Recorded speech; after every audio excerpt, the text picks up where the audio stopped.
हमारे मुल्क में दिल्ली में जो ब्लास्ट हुआ, किन लोगों ने किया? शुरुआती तहकीकात में जो नाम पेश किए जा रहे हैं मुसलमानों के नाम।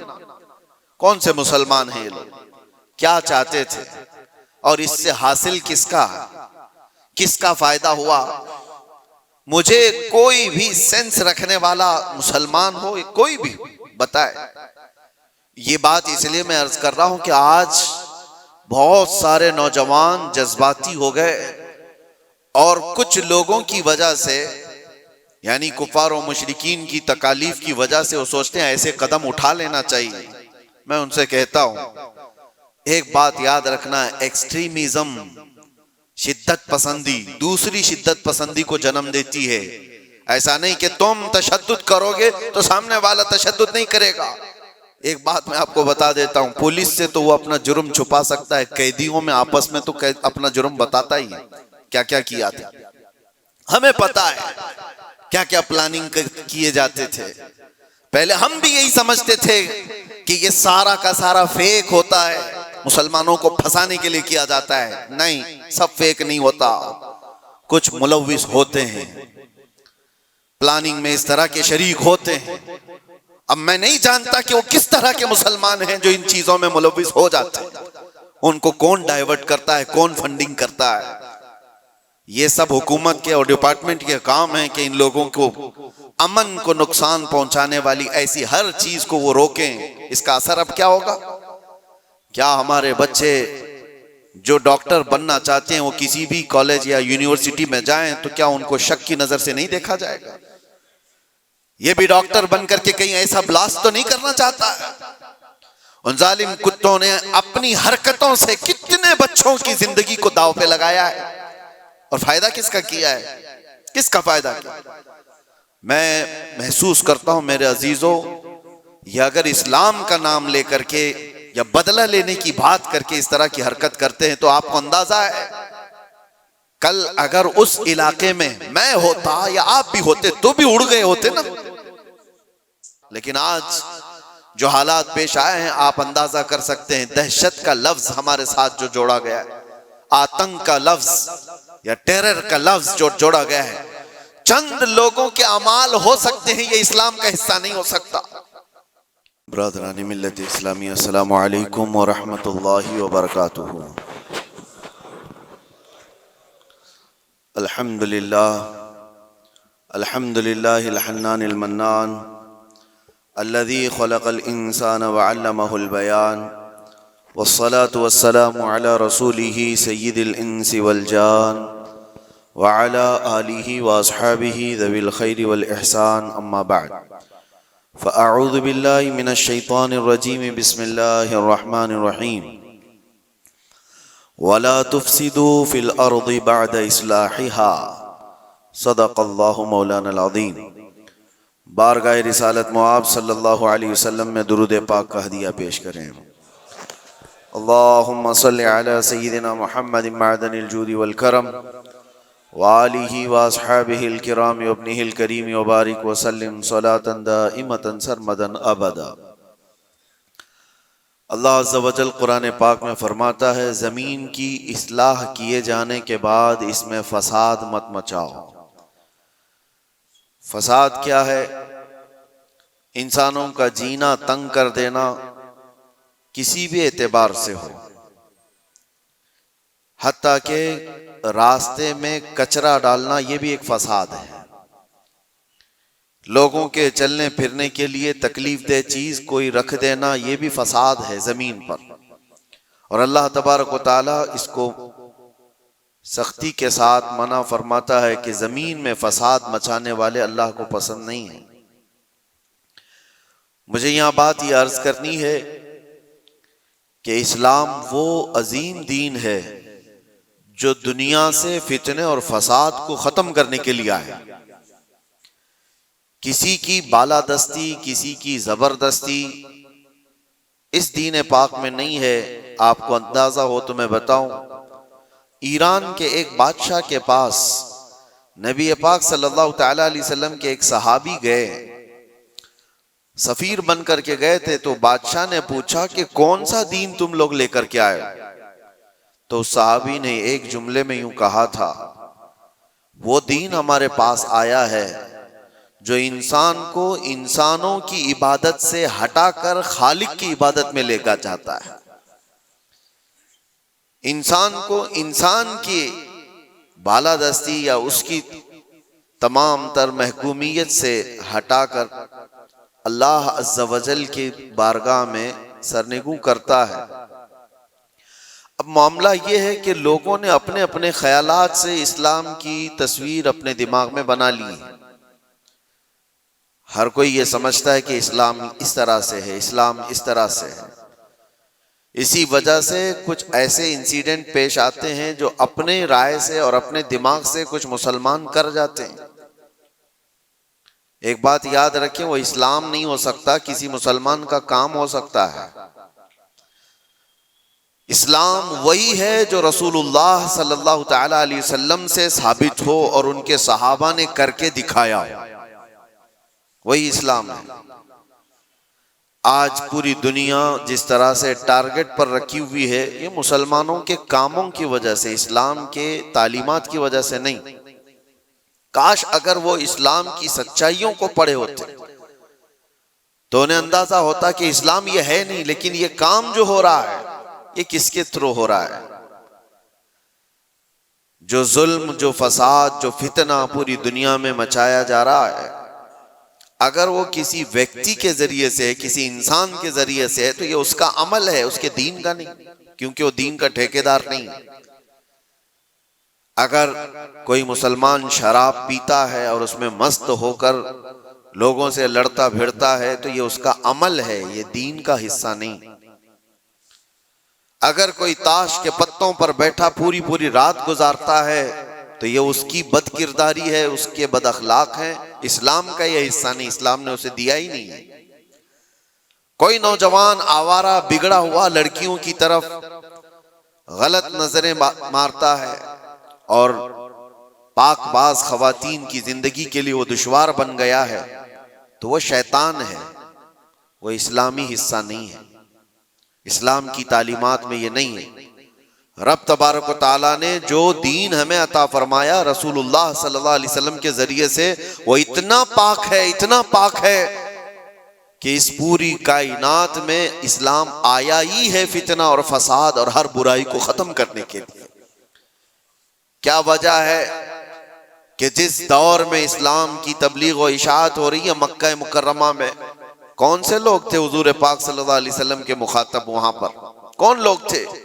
वही लोग तो थे जो शराब नोशी में फख्र करते थे, जुआबाजी उनका शियार था, औरतों को बाजारों में लाकर नीलाम कर देते थे, बच्चियां पैदा हो तो गर्दन मरोड़ कर दफन कर देते थे। ये वही लोग तो थे उस वक्त। लेकिन नबी मोहतरम सल्लल्लाहु तआला अलैहि वसल्लम की तबलीग और इशाअत के बाद एक एक बुराई का खात्मा हुआ या नहीं, पूरी तारीख इसकी गवाह है। एक एक बुराई खत्म होती चली गई।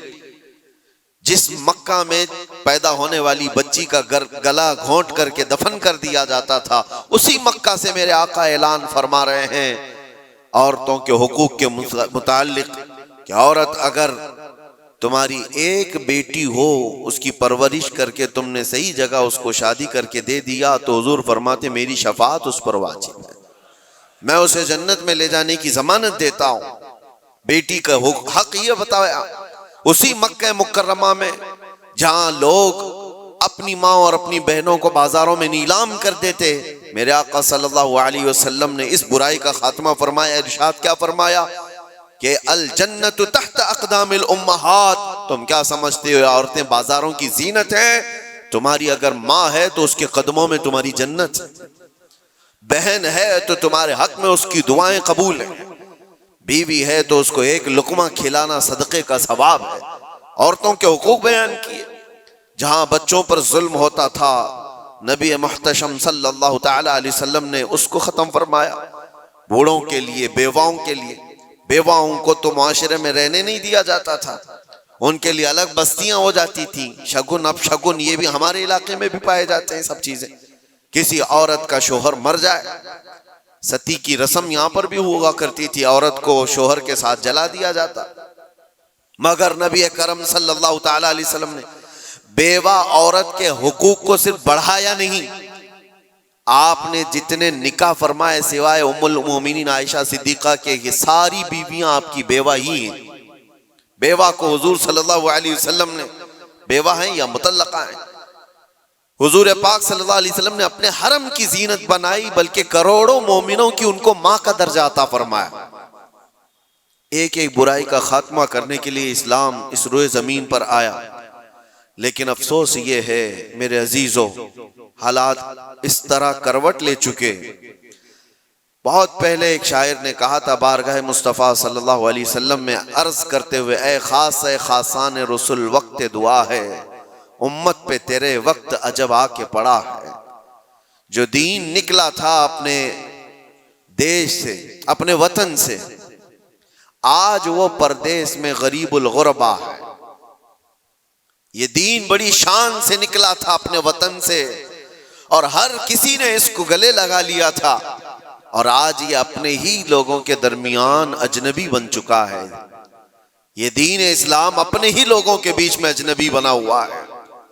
तवज्जो चाहता हूं मेरे अजीजों, इस्लाम की इस अजीम छवि को, इस अजीम सूरत को मस्ख करने के लिए सिर्फ गैरों ने नहीं, जुब्बा टोपी पहनने वाले, दाढ़ी रखने वालों ने भी बदनाम करने में कसर नहीं छोड़ी। आज हिंदुस्तान ही नहीं, पूरी दुनिया जिन मजाहिर को देख करके खौफजदा होती, जिसको दहशतगर्दी कहा जाता है। दहशत ये एक वर्ड है, दहशत डर को कहते हैं, खौफ पैदा करना।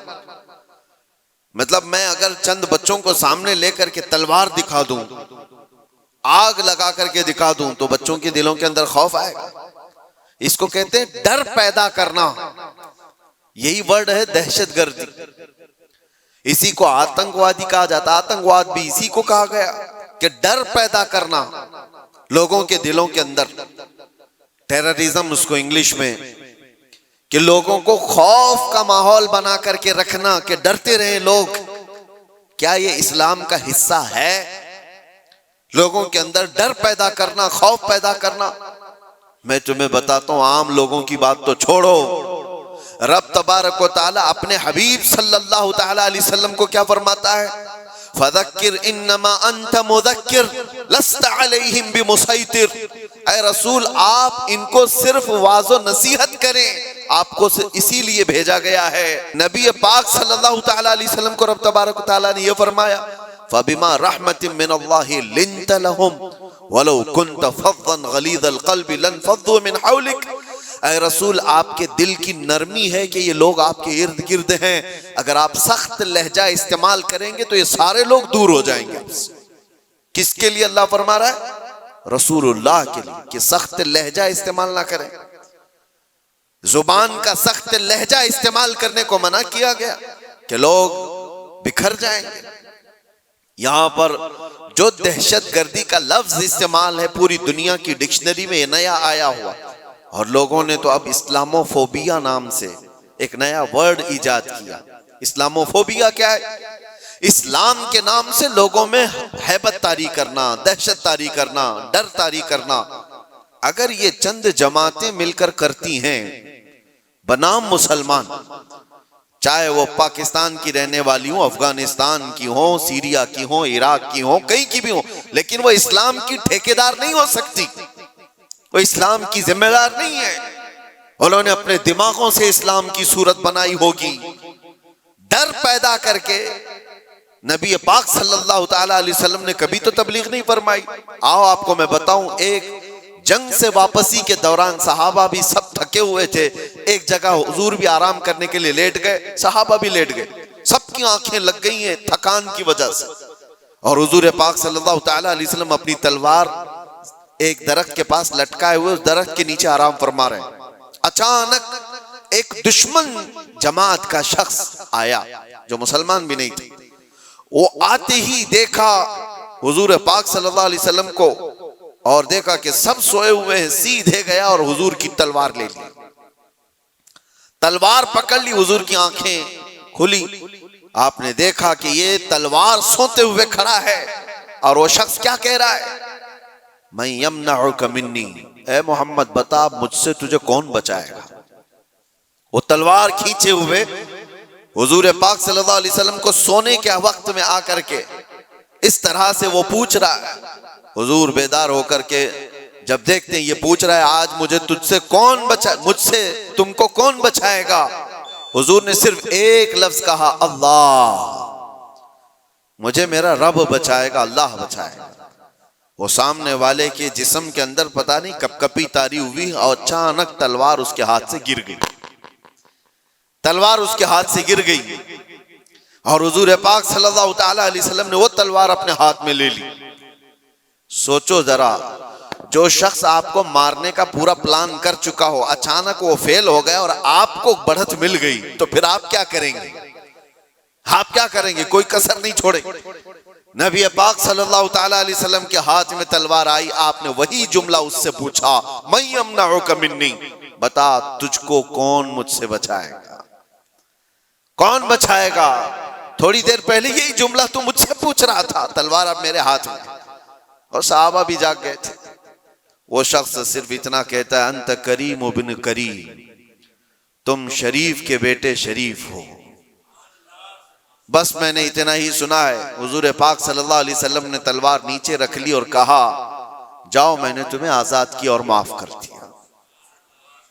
सख्ती के साथ जो तलवार उठाया है, दुनिया का तो दस्तूर है, लड़ाई उसके साथ होती है जो आपसे लड़ने आया हो। अपने डिफेंस में आदमी लड़ता है, लेकिन यहां मेरे मुस्तफा सल्लल्लाहु अलैहि वसल्लम ने उसको दरगुजर किया जो आप पर तलवार उठाया हुआ था। चाहते तो डर सुनाते, टुकड़े करके उसकी कौम के पास भेजते और दहशत फैला दी जाती कि डरो कि जो भी इस तरफ आएगा उसकी हालत ये कर दी जाएगी। नागुज़ेर हालात जब पैदा हुए तब जंगें हुई हैं। बहुत ऐसी हालतें आ गई हैं कि जीना तंग कर दिया गया है, तब जंगें हुई हैं। वरना तो इस्लाम का दस्तूर ये है। मेरे आका सल्लल्लाहु अलैहि वसल्लम ने फरमाया, ला ततमन्नौ लिक़ा अदुविकुम, तुम दुश्मन से लड़ने और भिड़ने की तमन्ना भी मत करो। जंग की तमन्ना करना भी जायज नहीं। हुजूर पाक ने फरमाया, हाँ ऐसी सूरत पैदा हो गई तुम्हारे ऊपर, तब वो जंग के नागुज़ेर हालात में कहा गया। लेकिन आज जो हालात पेश आए हैं, आप अंदाजा कर सकते हैं। दहशत का लफ्ज हमारे साथ जो जोड़ा गया है, आतंक का लफ्ज या टेरर का लफ्ज जो जोड़ा गया है, चंद लोगों के अमाल हो सकते हैं, ये इस्लाम का हिस्सा नहीं हो सकता। जिस तरह से अभी हमारे मुल्क में दिल्ली में जो ब्लास्ट हुआ, किन लोगों ने किया? शुरुआती तहकीकात में जो नाम पेश किए जा रहे हैं मुसलमानों के नाम। कौन से मुसलमान हैं ये लोग? क्या चाहते थे और इससे हासिल किसका फायदा हुआ? मुझे कोई भी सेंस रखने वाला मुसलमान हो, कोई भी बताए। ये बात इसलिए मैं अर्ज कर रहा हूं कि आज बहुत सारे नौजवान जज्बाती हो गए और कुछ लोगों की वजह से, यानी कुफार और मुशरिकीन की तकालीफ की वजह से वो सोचते हैं ऐसे कदम उठा लेना चाहिए। मैं उनसे कहता हूं, एक बात याद रखना, एक्सट्रीमिज्म, शिद्दत पसंदी दूसरी शिद्दत पसंदी को जन्म देती है। ऐसा नहीं कि तुम तशद्दुद करोगे तो सामने वाला तशद्दुद नहीं करेगा। तुम एक करोगे, सामने दो करने वाले होंगे।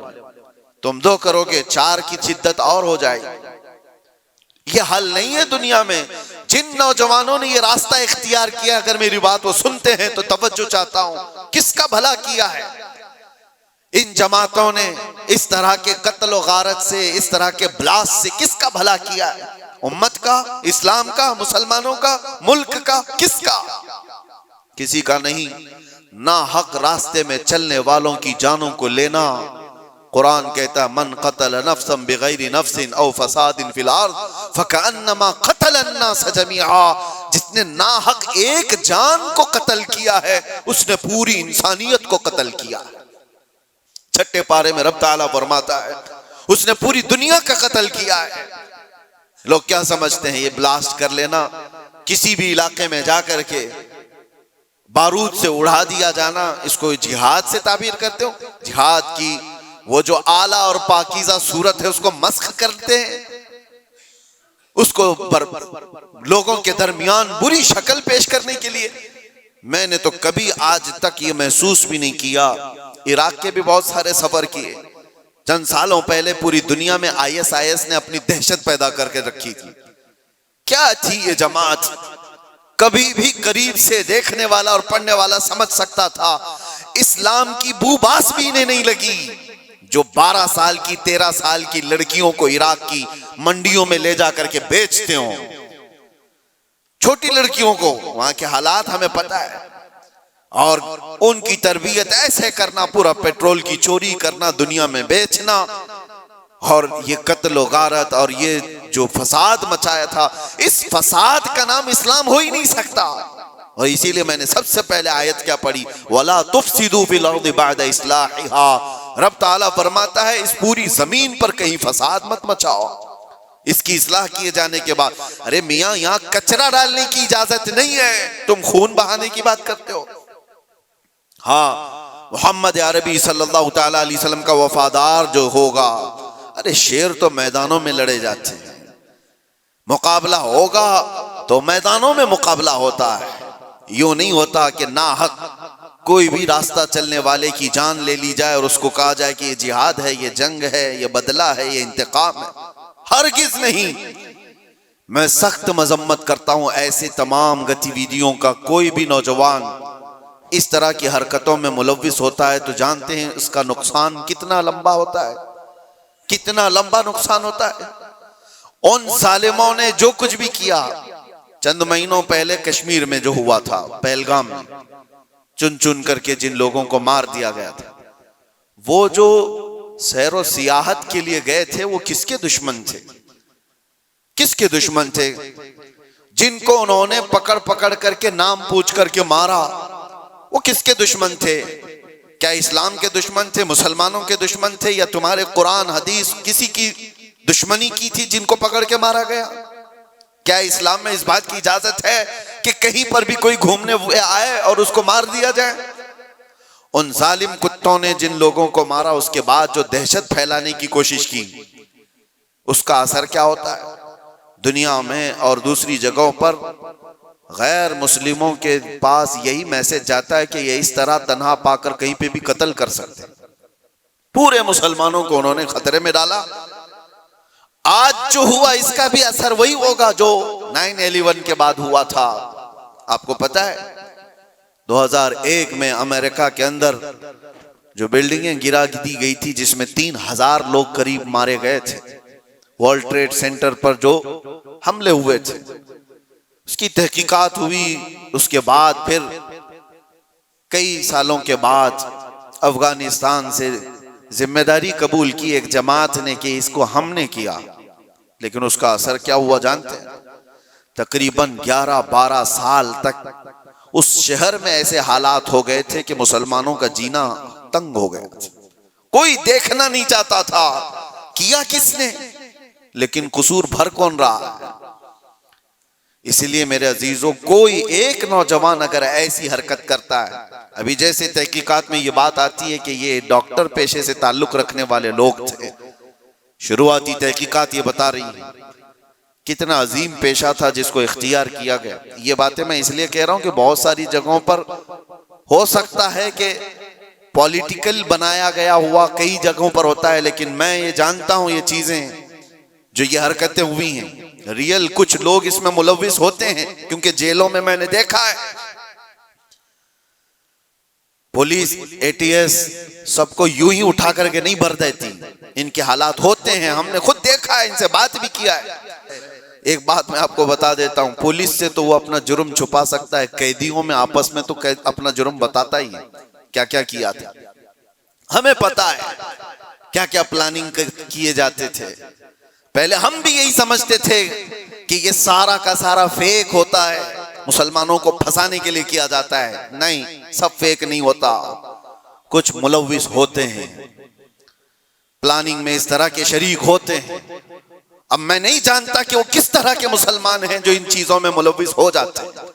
उनको कौन डाइवर्ट करता है, कौन फंडिंग करता है, ये सब हुकूमत के और डिपार्टमेंट के काम है कि इन लोगों को अमन को नुकसान पहुंचाने वाली ऐसी हर चीज को वो रोकें। इसका असर अब क्या होगा? क्या हमारे बच्चे जो डॉक्टर बनना चाहते हैं वो किसी भी कॉलेज या यूनिवर्सिटी में जाएं तो क्या उनको शक की नजर से नहीं देखा जाएगा? ये भी डॉक्टर बनकर के कहीं ऐसा ब्लास्ट तो नहीं करना चाहता है? उन जालिम कुत्तों ने अपनी हरकतों से कितने बच्चों की जिंदगी को दांव पे लगाया है, और फायदा किसका किया है? किसका फायदा किया? मैं महसूस करता हूं मेरे अजीजों, ये अगर इस्लाम का नाम लेकर के या बदला लेने की बात करके इस तरह की हरकत करते हैं तो आपको अंदाजा है कल अगर उस इलाके में मैं होता या आप भी होते तो भी उड़ गए होते ना, मर गए होते हैं। उन्होंने किसी को नहीं देखा है कि चलने वाला कौन है, क्या है। क्या यही इस्लामी जंगों का निजाम है? क्या ये रसूलुल्लाह सल्लल्लाहु तआला अलैहि वसल्लम की तालीमात का कोई एक हिस्सा है? सुनो, मेरे आका सल्लल्लाहु तआला अलैहि वसल्लम प्रॉपर जंग में भी जब भेजते थे तब भी सहाबा को फरमाते थे रास्ता चलते हुए कोई बैठा हुआ आदमी हो तो उसकी तरफ तलवार नहीं उठाना। मेरे आका सल्लल्लाहु अलैहि वसल्लम, ये तो जंग की हालत भी नहीं है अभी हमारी, कहीं जंग की हालत में है हम लोग? जंग की हालत में नहीं, प्रॉपर जंग जहां हो रही होती वहां के लिए भी मेरे आका फरमाते कि वहां के बूढ़ों के साथ कोई बदतमीजी ना हो, औरतों के साथ लड़ाई ना हो, हामिला औरत है तो उसको छुआ ना जाए, उनको कैदी नहीं बनाया जाए। और ये तो छोड़े, नबी पाक सल्लल्लाहु अलैहि वसल्लम अपने सहाबा को जब भेजते तो ये भी तालीम देते कि जिस इलाके में जा रहे हो उनकी जो भी इबादत गाह है, इबादत गाह को तोड़ फोड़ नहीं करोगे, वहां के दरख्तों के पत्ते नहीं उखाड़ोगे, जो तुमको मारने की कोशिश किया उसके साथ तुम्हारी लड़ाई होगी। ये निजाम था। और यहां बैठे बैठे किसी को उड़ा देना, इस्लाम से कोई, मेरी इन बातों को कुछ लोगों तक मुझे पता है पहुंचती होंगी और वो शिद्दत पसंदी में कहते हैं कि शायद ये भी यहाँ की मसलहत पसंदी और हिकमत पसंदी के एतबार से बात कर रहे होंगे। हमको ये सारी मसलहत पसंदी की जरूरत भी नहीं, हम किसी की जी हुजूरी करने के लिए बात नहीं कर रहे हैं, हम बात इसलिए कर रहे हैं कि मेरे दीन पर जब कभी धब्बा लगने की सूरत आए तो हम चीख करके बोलेंगे, चाहे वो हमारे अंदर मौजूद कोई मुनाफिक हो उसको भी पकड़ करके हम बेनकाब करेंगे कि इसका ताल्लुक मेरे मुस्तफा की जात से हो ही नहीं सकता। इसलिए हमें बोलना जरूरी है, चाहे वो इस्लामी नाम से कोई मुल्क भी हो, पाकिस्तान, अफगानिस्तान, इराक, शाम, कहीं पर भी पनपने वाले, हम सबसे पहले टटोल करके देखेंगे। तुम्हारे चेहरे को देखकर, तुम्हारी दाढ़ी को देखकर, तुम्हारे जुब्बे कुब्बे को देखकर, तुम्हारे निजाम हुकूमत को देखकर हम ये नहीं समझ लेंगे कि ये खलीफा आ गया है, ये इस्लाम का बोलबाला आ गया है। सबसे पहले हम टटोल करके देखेंगे कि इसकी सीरत सिद्दीक़ अकबर से मिलती है या नहीं, फारूक आजम से मिलती है या नहीं, उस्मान और अली से मिलती है या नहीं, इसकी तालीमात में मेरे मुस्तफ़ा का इश्क झलकता है या नहीं। अगर नहीं झलकता हम अपनी ठोकर पर उसको रखते हैं, चाहे वो कितनी ऊंची पगड़ी पहनता हो। हाँ, अगर मेरे मुस्तफा का वफादार है तो किसान का बच्चा भी हो तो हमारे सर का ताज। मेरे अजीजों, बस मैं ये बात इसलिए अर्ज कर रहा हूं कि लोगों ने जो शक्ल बिगाड़ने के लिए कोशिशें की हैं, आप सबकी भी जिम्मेदारी है। आप जानते हो, मैंने कैद की हालत में देखा था कुछ वो लोग जो सिर्फ और सिर्फ सोशल मीडिया पर ऐसे एक्टिव थे कि उनको सारी खबरें मालूम थी, कहां क्या क्या हो रहा है। मतलब दूसरे मुल्कों में जो ये टेरर एक्टिविटीज हो रही हैं, सारी चीजें, और वो बंद भी हैं, कैद भी हैं, बहुत सारे ऐसी सारी चीजें मैंने देखा।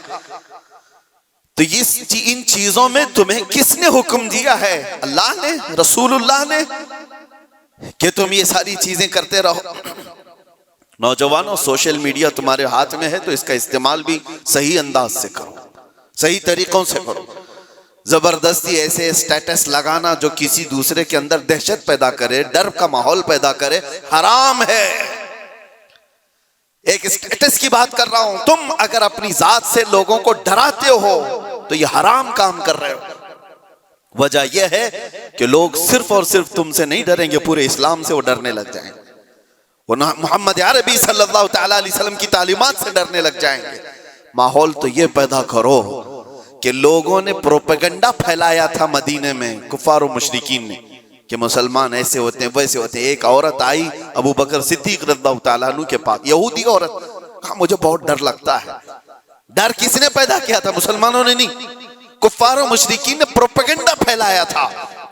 यहूदी औरत डर के मारे आई सिद्दीक अकबर के पास, कहती है मुझे मदीने में नहीं रहना, यमन जाना है मेरे रिश्तेदारों के पास, मुझे अमन के साथ भेज दिया जाए। हजरत अबू बकर सिद्दीक ने एक ऊंटनी मंगवाई, 2 जवान सहाबा को बुलाया और कहा इस खातून को सही सलामत यमन तक पहुंचा के आओ।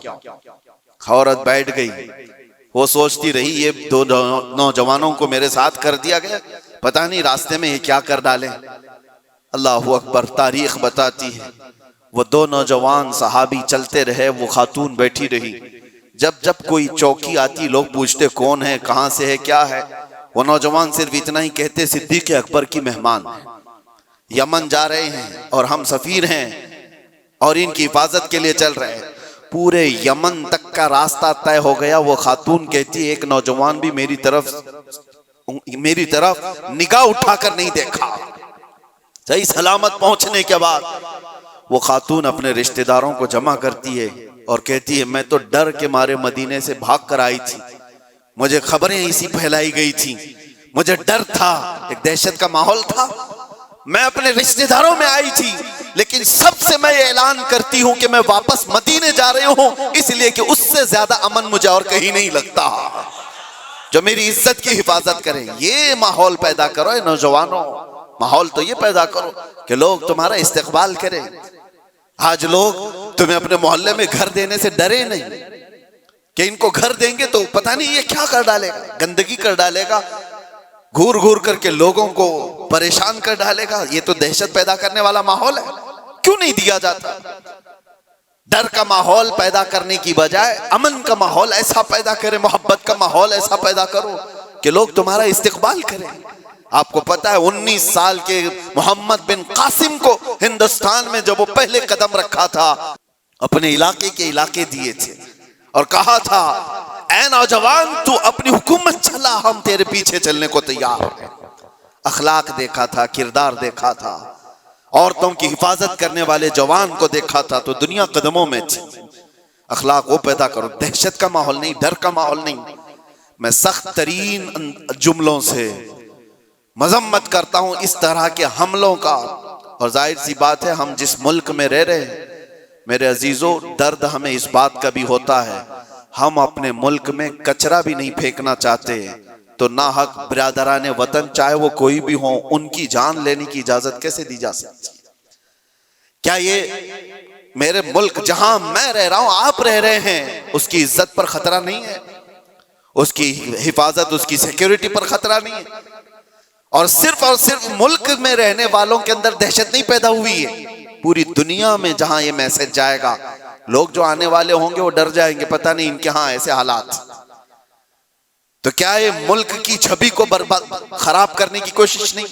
कितनी एक काम से उन जालिमों ने अपने खानदान को जोखिम में डाला, अपने रिश्तेदारों को, अपने वतन को, अपने दीन को, और जहां वो पढ़ते थे वो सब जगह को, सबको खतरे में डाला है और बर्बाद किया है एक अमल ने। इसीलिए कुरान ने क्या कहा, ना हक किसी एक की जान लेने का मतलब है पूरी दुनिया की कत्ल करने के बराबर, और किया होना इंसानियत के कत्ल के बराबर है। अल्लाह ताला ऐसी गतिविधियों में मुलव्विस रहने वाले मुनाफिकों से हमारी हिफाजत फरमाए। मैं दुआ करता हूं और गुजारिश भी यही करता हूं हर नौजवान को कि इस तरह मैं दरमियानी रास्ता इख्तियार करूं, मुदाहनत भी नहीं कि दीन को छोड़ करके चापलूसी करने के लिए कुछ लोगों की तलवार चाटने के काम किया जाए, उनको राजी करने के काम किया जाए, मैं इस बात का कायल नहीं हूं। लेकिन यह बात भी जरूर कहूंगा कि ऐसे शिद्दत पसंद कोई तहरीक हो, कोई तंजीम हो, कोई ऐसी गतिविधियां हो रही हो, उनसे तुम्हारा कोई ताल्लुक ना रहे, उनके दरमियान। हाँ, आपको अपने नबी पाक की मोहब्बत पर भरोसा है या नहीं? मेरे नबी पाक सल्लल्लाहु अलैहि वसल्लम से जो इश्क है मुझे कामिल भरोसा है, मैं तन्हा भी मैदान में रहूंगा, मेरे नबी की मदद आएगी। रब तबारक तआला की मदद होगी जब हमें ये यकीन है अल्लाह हमारे साथ है, रसूलुल्लाह की मोहब्बत हमारे साथ है, हमारा चलना फिरना ही रास्ते में काफी हो जाया करता है। इसीलिए मेरे अजीजों, मोहब्बत रसूल पर भरोसा रखो, अल्लाह की जात पर यकीन रखो, हालात यूं ही अच्छे हो जाएंगे। अल्लाह करीम हम सबको इस मुल्क के अमन व अमान अता फरमाए और बरकतों वाला और खुशहाली वाला, अमन व अमान वाला मुल्क हमें अता फरमाए। जालिमों के जुल्म से और नजर बद से अल्लाह ताला हम सब की हिफाजत फरमाए और मोमिनीन के दरमियान, हमारी जमात के दरमियान जो छुपे हुए गद्दार मुनाफिकीन हैं, अल्लाह तबारक व तआला उनको बेनकाब फरमाए और उनको कैफर किरदार तक पहुंचाए। व आखिरु दावाना अनिल हम्दुलिल्लाहि रब्बिल आलमीन। अस्सलामु अलैकुम।